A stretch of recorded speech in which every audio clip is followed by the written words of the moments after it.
In this spreadsheet, we'll be looking at convection above fire line and the typical decreases of temperature with height above the fire line.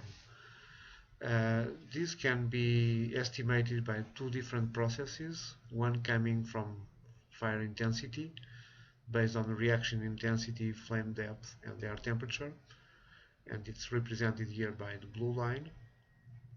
The second one is an estimate from the temperature of the flame gases, and it's represented by the red line. They both indicate in this graph that there is a very sharp decrease in temperature with height above the fire line.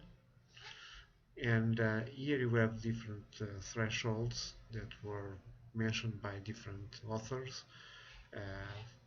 The first two are the thresholds for ground fire initiation and the threshold for flames, the limit of flames.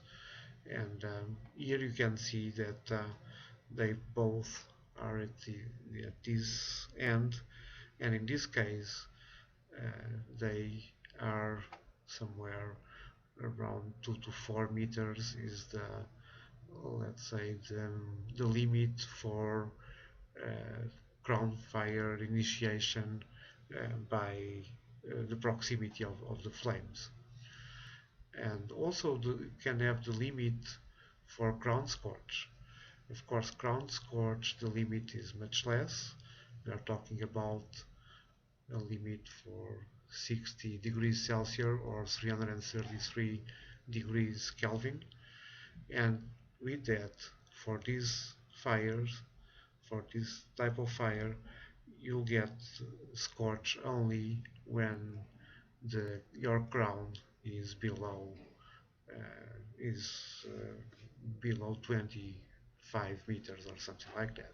So it's this allows you to understand what is the decrease in temperature with height, and to see what are the likely effects of this temperature in terms of ground fire initiation or in terms of scorch height of the trees. So if we change the input on the reaction intensity, if we decrease reaction intensity, so it will be the blue line that will change. We'll talk about changing from 1600 to 1000, and what you see here is a dramatic change, and the whole thing, the whole system will be more, let's say, less prone to fire. Let's say the effects will be much less important. And of course, if we also decrease flame depth, that will also change dramatically.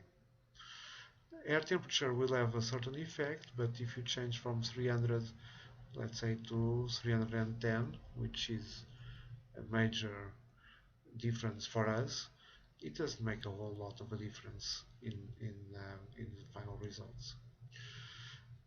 So the same thing can be done to estimate this decrease in temperature by in temperature above the fire,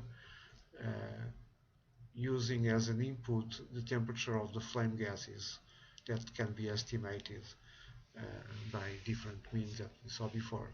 So instead of 1500 K, let's say that the temperature of the flame gases are 900, and in that case this curve will also be closer to the other one.